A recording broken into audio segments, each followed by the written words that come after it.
일본의 평화헌법 구조. 태평양 전쟁의 주범인 일본은 군대를 갖지 못하도록 제한하는 법입니다. 자신들이 공격을 받을 때만 스스로 방어하는 정도, 그 정도로만 무력을 쓸 수 있죠. 그래서 이름도 자위대입니다. 그런데 어제 아베 정부가 이 평화헌법 구조에 대해서 새로운 해석을 채택했습니다. 동맹국이 공격을 당하면 그것도 일본이 공격당한 걸로 간주하고 출동한다. 뭐 이런 식의 해석입니다. 상당히 위험한 이 발상. 하지만 일본의 아베 총리는 어제 끝내 이 발상을 실행에 옮긴 건데요. 지금 일본의 반응은 어떨까요? 일본 현지 잠깐 연결하고 가겠습니다. 일본 도카이 대학 국제학과에 계세요. 김경주 교수 연결을 해보겠습니다. 김 교수님 안녕하세요. 네, 안녕하십니까. 그러니까 법의 문구 자체는 그대로 두되 해석만 바꾼 거죠? 예, 그렇습니다. 예. 말하자면 그 고노다마도 그대로 계승한다 하면서 뭐 그 과정을 검증하지 않았습니까? 그렇죠. 그거하고 비슷한 건데요. 실은 뭐 이런 식의 그 집단적 자위권이라고 하는 아주 헌법의 근간에 관련된 문제를 바꾸려면 이 헌법 구조 자체를 개정을 해야 됩니다.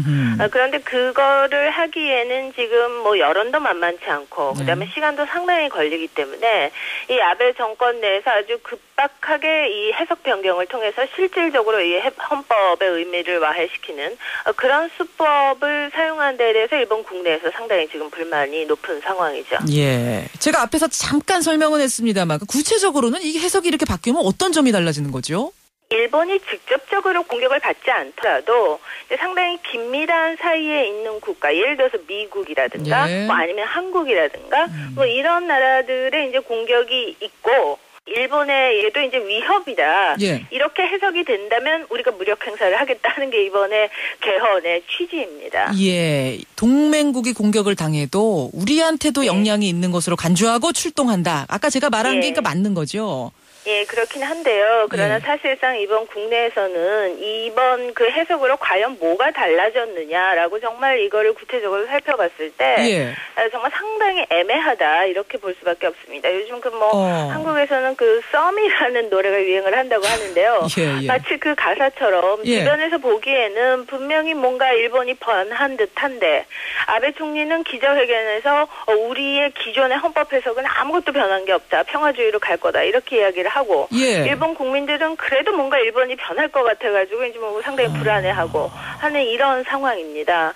이번에 그 집단적 자위권이라는 것이 그렇게 뭐 어렵게 파고들자면 끝도 한도 없겠습니다만은 아주 단순한 개념이거든요. 예를 들어서 뭐 베트남이나 이라크전 같은데 우리 부대를 파병한 거와 비슷한 논리인데 이제 이 일본은 우리는 결코 그런 일은 하지 않는다. 우리가 권리를 갖고 있지만 결코 우리가 이제 해외에 나가서 전쟁하는 일은 없다. 뭐 이 부분을 상당히 강조를 합니다. 그러면서 그러나 거기에 뭐 일본의 애기라든가 엄마라든가 뭐 이런 아녀자들이 있을 때 우리가 가서 구해줘야 되지 않겠냐. 뭐 이런 식으로 자꾸 이 애매하게 이야기를 하고 있어서 이 기자들의 질문에도 제대로 이제 대답을 하지 않거든요. 이렇게 되다 보니 전체적으로는 왜 하필 지금 이거를 이렇게 서둘러 뜯어 고쳐야 되느냐. 이런 식으로 졸속 처리를 해야 되겠냐. 이 부분이 상당히 불만스러운 거고요. 지금 아베 총리 그 주변에서도 아니 그 이유는 이 아베 총리가 원하기 때문에 그런다. 아베 총리가 원하기 때문에 그런다. 수건이기 때문에 그런다. 뭐 이런 식의 답변밖에 지금 솔직히 나오고 있지 않습니다. 그러나 이제 그 큰 틀로 보면은 이번에 집단적 자위권에 대한 해석 변경의 가장 큰 그 목적은 역시 중국 견제라고 봐야 되겠죠. 그래서 그런가요? 미국도 굉장히 찬성을 하더라고요. 예, 그렇습니다. 집단적 자위권이라는 게 그 선제 공격과도 비슷한 그 개념이기 때문에 일본의 헌법에서는 기존에는 이 공격형 무기의 보유를 인정하지 않았었습니다. 그 헌법 해석상. 예를 들어서 뭐 폭격기라든가 대륙간 탄도미사일이라든가 이런 걸 보유를 안 했는데 이제 집단적 자위권은 우리가 어쩌면 행사할 수도 있다라는 이 전제에 서게 되면 당연히 그런 식의 군비 강화 쪽으로 나갈 수가 있겠고 그렇게 되면 당연히 이제 미국으로부터 무기를 수입을 하고 서로 간의 미일 동맹을 이제 강화하겠다 뭐 이런 방향으로 나가게 되겠죠. 미국이 그러니까 지지하는 이유가 있네요.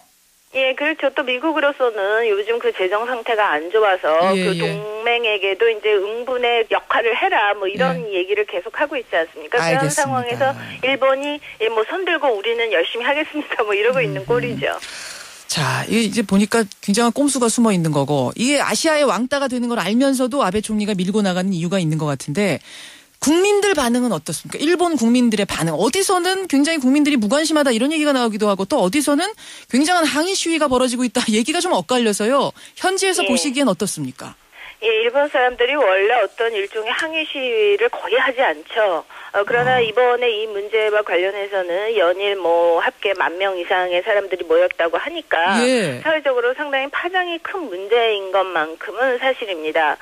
각종 여론조사를 보더라도 아사히 신문, 니케이 신문, 그다음에 마이니치 신문 이게 다 이제 50% 이상이 반대다 이렇게 의견을 내놓고 있거든요. 그런데 문제는 뭐냐면은 이 일본의 국민 여론을 그대로 반영하는 모습으로 지금 일본 국회가 형성이 돼 있냐 그러면 그렇지 않고 일본 국회 자체의 국회의원들의 의견을 물어보면 80% 이상이 지금 찬성을 하고 있습니다. 그러니까 자민당이 지금 의석수가 상당히 많고 그다음에 연립을 하고 있는 공명당이 이번에 여기에 참여하면서 결과적으로 그렇게 된 거죠.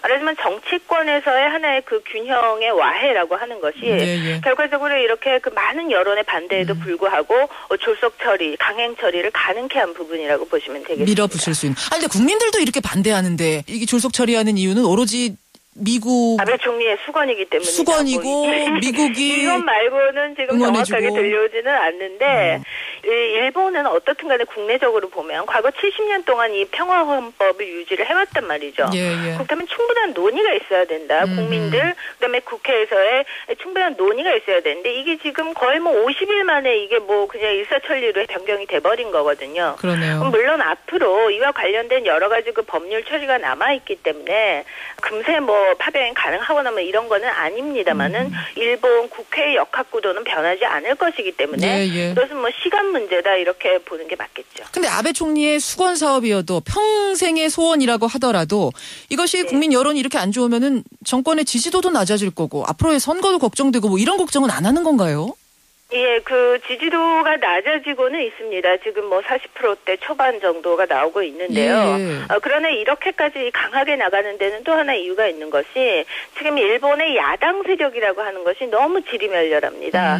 그 지난번에 그 정권 교체가 있으면서 처음으로 이제 민주당이라는 자민당이 아닌 당이 집권을 했는데 안타깝게도 이게 3년 만에 거의 실패로 돌아갔죠. 그랬죠. 이렇게 되면서 이제 야당 세력이 상당히 기세가 꺾여 있고 아까 말씀드린 대로 그 국회 전체로 봤을 때는 한 20-30%밖에 안 되는데 이 사람들도 다 서로 간에 의견이 달라요. 그래서 이 아베가 어떻든 다음에 어떻게 하더라도 이제 내가 선거를 돌파할 수 있다 이렇게 보고 있는 거고 그런 의미에서 실은 일본 국내에서 임기가 아직 남아있음에도 불구하고 지금 인기가 아직까지 본격적으로 떨어지기 전에 소비세가 더 오르기 전에 내년쯤에 한 번 더 선거를 해서 앞으로 4년을 더 하겠다 이런 소식도 있습니다. 견제 세력이 없는 거군요. 지리멸렬한 야당. 그것도 하나 이렇게 횡포를 부릴 수 있는 이유 중에 하나다.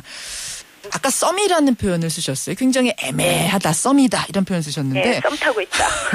제가 그럼 단도직입적으로 이 질문 하나 드리면서 끝내죠. 이제 일본은 전쟁을 할 수 있는 나라가 됐다. 맞습니까? 틀립니까? 썸.